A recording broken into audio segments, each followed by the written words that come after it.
नमस्कार, prime time में आपका स्वागत है। मैं हूं साक्षी सभरवाल। आगे बढ़ने से पहले आज दिन भर की कुछ खास बड़ी खबरें। उपराज्यपाल मनोज सिन्हा ने दिल्ली में अंतर्राष्ट्रीय समिट के दौरान कश्मीर में हुए बदलाव की जानकारी दी है। उन्होंने कहा है कि कश्मीर मिनी यूरोप बन रहा है। कई दशकों के बाद नाइट लाइफ की कश्मीर में वापसी हुई है। सड़कों पर हिंसा, पाक प्रायोजित आतंक, आतंकवाद, अलगाववादी, साल में 150 दिन स्कूल कॉलेज जो हैं वो बंद करना अब इतिहास की बात हो चुकी है। सिनेमा घर सामान्य रूप से यहाँ पर चल रहे हैं। युवा बुजुर्ग देर रात घरों से बाहर भी रह सकते हैं। मैं इस साल का आंकड़ा बताता हूं कि जुलाई तक 1,27 लाख लोग आ चुके हैं और ये संख्या इस बार 2.25 करोड़ के ऊपर जा रही। 1.5 लाख करोड़ रुपए के हाईवे और टनल के प्रोजेक्ट आज जम्मू कश्मीर में चल रहे हैं। दूसरी बात मैं कहना चाहूंगा कि आतंकवादी अलगाववादी संगठन हो या हमारा पड़ोसी हो जो आतंकवाद का जनक है पाकिस्तान, लगभग 150 से ज्यादा दिन ऐसे होते थे कि बंद कॉल की जाती थी, वहां से स्कूल कॉलेज बिजनेस ट्रेड बंद हो जाते थे। अब इतिहास की बात हो गई। तीसरी बात मैं कहना चाहता हूं कि अब वहां का नागरिक अपनी मर्जी से जीने के लिए स्वतंत्र है। किसी के डिक्टेट के आधार पर अब जम्मू कश्मीर का आम नागरिक नहीं रहना है। और अंतिम बात करके अपनी बात खत्म करूंगा। अंधेरा हो इसके पहले लोग घर में जाने की कोशिश करते थे।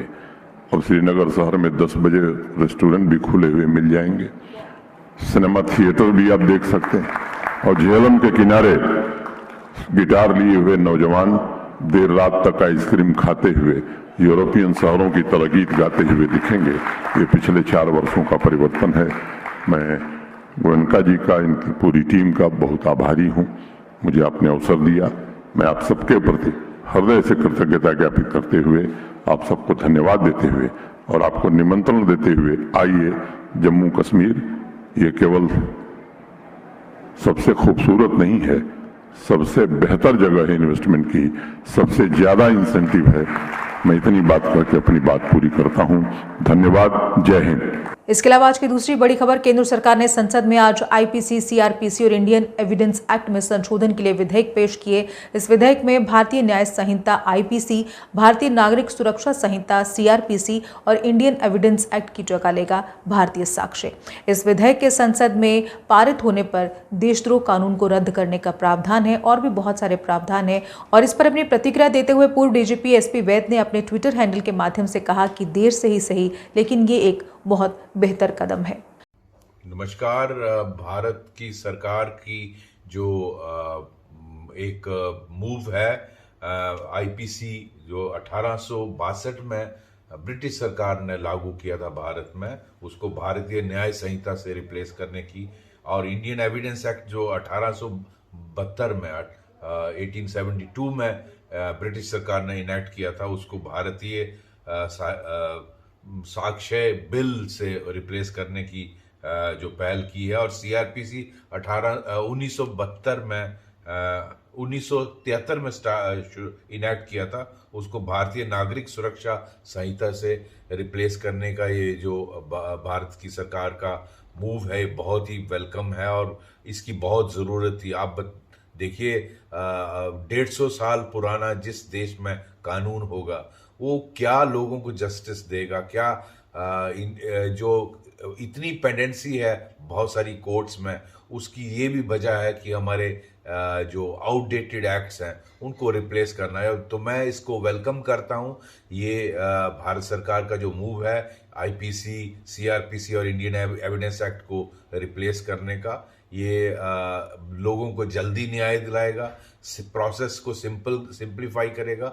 इसकी बहुत ज़्यादा ज़रूरत थी और एक ये जो डिसीजन है सरकार, भारत की सरकार का, इससे लोगों को काफ़ी राहत मिलेगी। अब बात प्राइम टाइम में मुख्य मुद्दे की। वैसे तो इन दिनों सावन का महीना चल रहा है, लेकिन बसंत जमकर बरस रहे हैं। कुछ समझे आप? नहीं समझे? चलिए आपको समझाते हैं। पूर्व आईपीएस अधिकारी बसंत रथ बीते कुछ दिन से सुर्खियों में लगातार बने हुए हैं। गृह मंत्रालय ने बुधवार यानी 9 अगस्त को शाम को एजीएमयूटी कैडर के आईपीएस अधिकारी बसंत कुमार रथ को सार्वजनिक हित में तत्काल प्रभाव से रिटायर कर दिया है। उनका ये रिटायरमेंट समय से पहले किया गया। बसंत कुमार रथ को घोर कदाचार और दुर्व्यवहार के लिए साल 2020 में निलंबित कर दिया गया था। आईपीएस अधिकारी बसंत रथ का जन्म 1972 में उड़ीसा में हुआ था। बसंत रथ वर्ष 2000 बैच के अरुणाचल प्रदेश, गोवा, मिजोरम और केंद्र शासित प्रदेश कैडर के आईपीएस अधिकारी हैं। आईपीएस अधिकारी जम्मू कश्मीर के डीजीपी दिलबाग सिंह को लेकर विवाद में फंस गए थे, जिसके बाद उन्हें दुर्व्यवहार करने की वजह से सस्पेंड कर दिया गया था। अपनी दबंग छवि के लिए अक्सर सुर्खियों में रहने वाले पूर्व आईपीएस अधिकारी बसंत रथ आज अचानक से लगातार उन्होंने बहुत सारे ट्वीट किए। उन्होंने केंद्रीय गृह मंत्रालय से जनहित में समय से पूर्व सेवानिवृत्त करने को लेकर जो फैसला आया था उसने सबको चौंका दिया था। बसंत रथ ने इंटरनेट मीडिया पर यह दावा किया था कि उन्होंने प्रदेश के मुख्य सचिव को एक पत्र लिखा है, जिसमें बसंत ने मुख्य सचिव से कहा कि वह राष्ट्रपति द्रौपदी मुर्मू से कहें कि राष्ट्रपति अपने अधिकारों अनुच्छेद 311 का प्रयोग करते हुए उसे नौकरी से बर्खास्त करें। और बाद में उनके इस पत्र के जवाब में बीते बुधवार देर रात को केंद्रीय गृह मंत्रालय ने उन्हें समय से पूर्व सेवानिवृत्त करने का आदेश जारी कर दिया था। जम्मू कश्मीर पुलिस पर संगीन आरोप लगाने और विभाग में अनुशासनहीनता के चलते 8 जुलाई 2020 को बसंत रथ को निलंबित किया गया था। इसके बाद से बसंत रथ ने पुलिस प्रमुख के अलावा केंद्रीय गृह सचिव पर उनके साथ भेदभाव करने का आरोप लगाया था।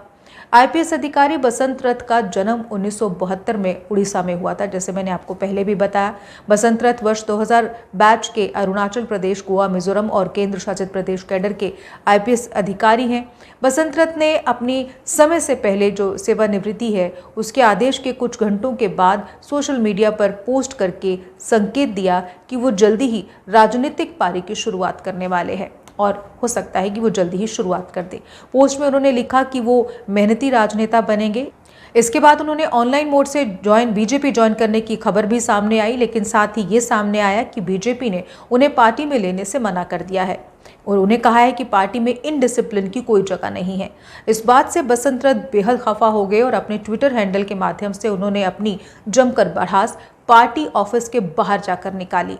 यही नहीं, बसंत ने डॉक्टर जितेंद्र सिंह को भी नहीं बख्शा और उन्हें भी खूब खरी खोटी सुना दी। बीजेपी के कार्यकर्ता जम्मू कश्मीर के, जय श्री राम। ये है खाली जमीन, ये है जितेंद्र सिंह का घर, ठीक है, और ये है बीजेपी का ऑफिस, ठीक है। बीजेपी के जो मुखिया लोग हैं यहाँ के मुझे आने नहीं देते हैं क्योंकि उनका गेम खराब हो जाएगा, ठीक है। वो लोग मुझे देख रहे हैं। देवेंद्र राणा आया वहाँ से एनपी से, कहा है भाई, ठीक है। श्यामलाल आया कांग्रेस से, कहा है भाई बसंत रथ साफ नहीं है, डरते हो आप लोग, क्यों गेम खराब कर देगा, ठीक है। जितेंद्र सिंह है पिछले 2014 9 साल से एक ही क्लास में MOS। आप कैबिनेट में क्यों नहीं जा रहे भाई साहब, क्यों नहीं जा रहे हो? क्योंकि आपका बैकग्राउंड पता है मोदी जी को, ठीक है। आपको रखे हैं MOS में, एक ही क्लास में पिछले 9 साल से हो। अपने वायरल वीडियो के माध्यम से वो लगातार इस बात का भी अंदेशा जता रहे हैं कि उनकी जान को खतरा है। इसके लिए उन्होंने एक ट्वीट कर ये बात साफ कर दी कि अगर उन्हें कुछ होता है तो उसके लिए भी उन्होंने पूरी तैयारी की हुई है। उन्होंने ट्वीट में लिखा है कि दोस्तों, मैंने अपने सभी ऑडियो, वीडियो, स्क्रीनशॉट, दस्तावेजों और अन्य ठोस सबूतों के 10 बैकअप ओडिशा और JNU में अपने दोस्तों को भेजे हुए हैं, उनके पास हैं। और 2 विदेशी देशों में जो 2 और विदेशी देश हैं वहाँ पर उनके जो दोस्त हैं वहाँ उनको भी भेजे हैं। भारतीय पुलिस अधिकारियों की बात वो लोग नहीं सुनेंगे, वहाँ सख्त कानून है। कठिन भाग्य अजय भल्ला IAS और दिल्लू डार्लिंग और copy to protectors in BJP। अगर मुझे कुछ हुआ तो मेरे दोस्त सब कुछ सोशल मीडिया पर डाल देंगे। साल 2005 से मेहनत किया हूँ। SM सहाय, गोपाल शर्मा, कुलदीप खोड़ा के राजेंद्रा, SP वैद के ऊपर भी सामान है। IAS की लिस्ट थोड़ा लंबा है, ये उन्होंने अपने ट्वीट में लिखा है जो अब आपको दिखा रहे हैं। इसके अलावा बसंत रथ ने सुरक्षा और गाड़ी वापस लिए जाने पर भी एक वीडियो में उपराज्यपाल मनोज सिन्हा से कहा कि उनको जबरन सेवानिवृत्त किया गया और सुरक्षा भी हटाई गई। बसंत ने LG से सुरक्षा को वापस दिए जाने की भी गुहार लगाई। इसके अलावा उन्होंने ये भी ट्वीट किया कि पुलिस ने उनकी वाईफाई फाइबर कनेक्टिविटी को भी हटा दिया है, उनके फाइबर कनेक्शन को हटा दिया है। उन्होंने जमकर BJP की आलोचना। तो कहानी ये है मैं आपको कल रात को वीडियो भेजा कि मेरा सिक्योरिटी चला गया है and you didn't care to take me seriously. थोड़ी देर के बाद मैं मिस्टर नितेश्वर, जो गाना भी लिखे हैं शायद, आए थे डेपुटेशन में, JNK में रहे हैं। वो क्या किए हैं, हम आपको एविडेंस देंगे पब्लिक प्लेटफॉर्म में। मेरा नाम बसंत है, मेरा माँ का बेटा हूँ। यहाँ पे रघु सोता था, नहीं रघु भाई सोते थे और राजू भाई सोते थे। राजू भाई चले गए ट्रेनिंग में सिक्योरिटी के। Manish Sinha the great replacement भेजा 2-3 दिन के लिए, उसके बाद वो भी गायब हो गया। कल रात को रघु के लिए स्पेसिफिक इंफॉर्मेशन आया है कि आप, स्पेसिफिक इंस्ट्रक्शन आया, फोन हुआ है कि आप इस बंदे के पास नहीं रहोगे security. That is JNK police for you, this is Basant Rath for you. Thank you LG साहब, महामहिम कॉन्स्टिट्यूशनल अथॉरिटी, थारो शुक्रिया हजरत। जरा सोचिए, कल तक जो बसंत रथ बीजेपी में जाने को तत्पर थे, वही आज बीजेपी के दुश्मन बन गए हैं। उन्होंने बीजेपी की जमकर जहां आलोचना की, उन्होंने ट्वीट कर कहा कि दोस्तों, अगर वो मुझे सलाखों के पीछे डाल देते हैं या बाहर निकाल देते हैं तो कृपया इसे अपने सभी दोस्तों तक पहुंचाएं। जम्मू कश्मीर भाजपा इकाई पार्टी में मेरे प्रवेश में बाधा डाल रही है। रमा का बसुआ यानी रमा का बेटा कश्मीर में काम करने आया था। ये लोग जम्मू कश्मीर में मेरी हिम्मत, क्षमता और जनता के प्रति वफादारी से डरते हैं।